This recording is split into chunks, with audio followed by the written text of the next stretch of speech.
Hello you guys, welcome back to my channel. My name is Heather and today we are doing a book haul.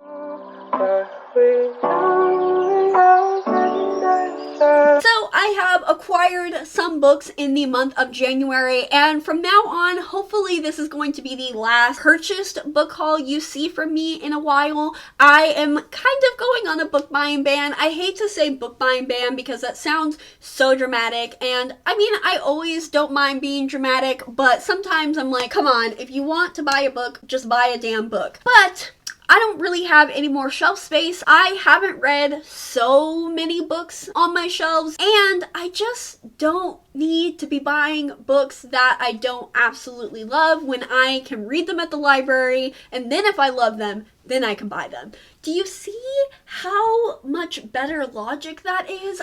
Who would have thought? But regardless, I do have a few books here that I need to haul for you guys, so that's what this video is about. I hope you guys enjoy. Let's just get into it. The first book that I have to show you guys is Prince of Thorns by Mark Lawrence. This is Mark Lawrence's grim, dark fantasy trilogy, and I don't know too much about this one, but I do know that our main character is quite a morally gray, and I believe it goes even further from that. I believe that the main character is the villain of the story, and I think that would be very fascinating to read a trilogy through that perspective rather than the traditional protagonist. Let me just read off the back and see what this is about even more. It says, when he was 9, he watched as his mother and brother were killed before him. By the time he was 13, he was the leader of a band of bloodthirsty thugs. By 15, he intends to be king. It is time for Prince Honoros Jorg Ancraft to return to the castle he turned his back on. So, a guy trying to reclaim his throne sounds like a great time to me. I love a royalty trope. I do have high hopes because, again, like I said, I am really interested in kind of morally gray, borderline evil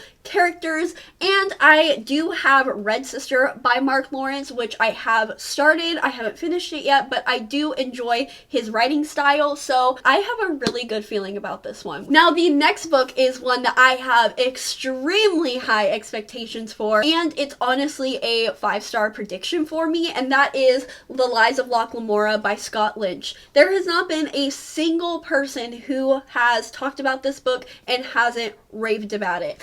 I don't know too much. I know I'm gonna be saying that a whole bunch of times, but it's true. The brain cells, they're not all there. So from what I can tell from the synopsis, this seems to be a very Robin Hood-esque kind of story. It seems that our main character Locke steals from the rich, gives to the poor, that kind of thing, and I believe that there is kind of a heist plot going on in this from what I have heard people and how they compare it to Six of Crows. And of course, if a book is compared to Six of Crows, that means that it has to have a heist because Six of Crows is the epitome of heist novels, correct? I hear that the friendship dynamics in this book are extremely thorough and well fleshed out. I'm ready for a good bromance. The next book I have is one that I have wanted for so long, and I'm so happy to finally get it in my hands, and that is The Wolf and the Whale by Jordana Max Browski. If you watched my mythology video where I read retellings of Greek myths,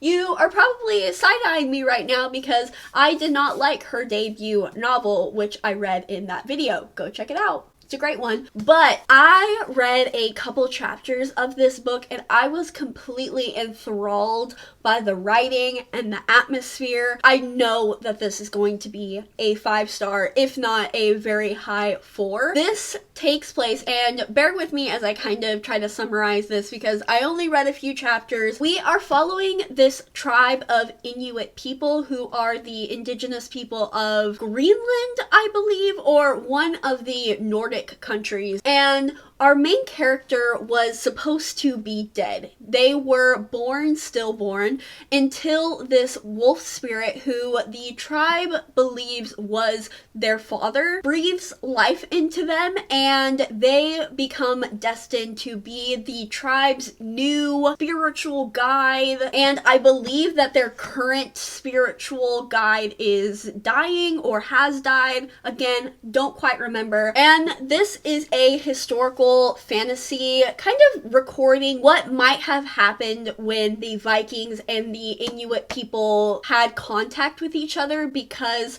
we today can assume that they did, but there's no records of that relationship. So Jordana Max Browski is exploring that in this book. So I assume there's going to be a lot about mythology. There was already a lot about mythology in the little that I read about, and I don't think I've ever really read an Indigenous fiction story, so this just intrigues me so much. The main character is also non-binary. I believe in the chapters that I read, they used he, him pronouns, if I'm not mistaken. I'm so excited for this. This is such a beautiful book too. It has deckled edges and it's a floppy paperback, which I have officially converted to paperbacks now. I love them. Fuck a hardcover. We don't need her anymore. The next book I got at Half Price Books is The Unkindness of Magicians by Kat Howard. I have a Cathedral of Myth and Bone by Kath Howard on my shelves, and that one is a mythological anthology, and I was very intrigued by that one. So I'm really hoping that I like her writing style, because I now own 2 of her books. This one, I believe, is an adult urban fantasy following a magician competition,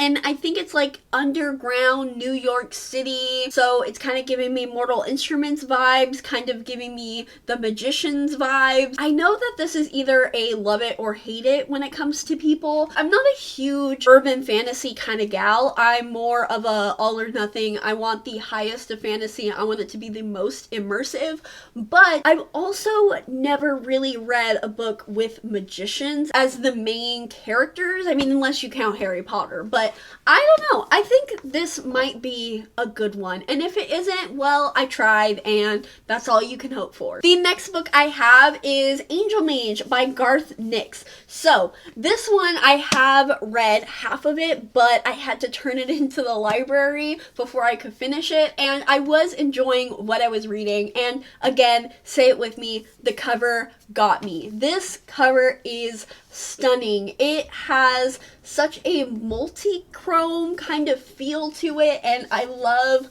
the imagery because it fits so well with the story. The magic system in this world is based off of summoning angels and using their powers to your advantage. But the catch is, every single time you summon an angel, it retracts some of your life, so you die quicker, your lifespan shortens. I really enjoyed what I have read of this book. The magic system is incredibly intricate, and hearing about all the different rules and all of the different angels. You guys know I love a heavenly, ethereal, god-like magic system, and this is basically gods. I mean, each of the angels has their own domain. So there's an angel of healing, there's an angel of cleaning, there's an angel for everything you could need. And I just ate that up. I loved it so much. There are people who carve these jewelry pieces that are on the cover, and that is how people harness these angels. Oh my god, just describing this book makes me want to go back and read it. I'm not huge about the writing style, but that's fine. I can look past it because the world is so cool. But this is not a book review, and this is not a wrap up, so I don't know why I'm spending so much time on this. Anyways, I got this book. It's great. I'm happy. Fantastic. The next thing I got was Sea of Monsters, which is the second book in the Percy Jackson graphic novel series. This is just a graphic novel version of the Percy Jackson books, and now I have the second one, have the first one, carrying on with my collection. The next book I have is The Eye of the World by Robert Jordan. This is the first book in the Wheel of Time series, which I plan on starting in 2020. Look at this flop. That is so sexy. This is a 14 book series, so I'm not going to try to describe this. and I don't even want to spend the time to describe the synopsis. So instead, I am going to link Daniel Green's video where he talks about everything you need to know before starting this series. So go watch that video because we don't have time to decipher what the Wheel of Time is about, but I'm very, very excited for this. And I am anticipating it to be amazing. I mean, there's 14 books, so one of them's bound to be good. Now, the second to last book I have is Daughters of Neary by Rennie Amayo. This is a African-inspired fantasy following our two main characters, and they have been raised in the human world as humans, but they are actually goddesses. I don't know anything more than that. I don't really need to know. If you have gods, goddesses in your synopsis, I'm gonna want to read it. And this cover is so stunning, and the naked cover has the title and everything. It's just so beautiful. I haven't heard any reviews for this, but I just knew I needed to have this, and I'm so excited to read this. I definitely want to pick this up very, very soon as well. I'm probably going to read this in February for Black History Month, so I'm very, very excited. Now, the final book I have is The Blade Itself by Joe Abercrombie. This is another adult high fantasy. Have you noticed a theme in the books that I am hauling lately? This, again, I don't know too much about. As I've said a billion times in this video, please, do you know anything, Heather? No. Joe Abercrombie is the king of grimdark fantasy from what I have learned in my research of the genre. This is basically the best example of grimdark fantasy, and from that description, I assume we follow a cast of morally gray characters. I know that this book is very character driven and it's not everybody's favorite book in the series, but I'm ready to dive into this because it's a lot of people's favorites, and I trust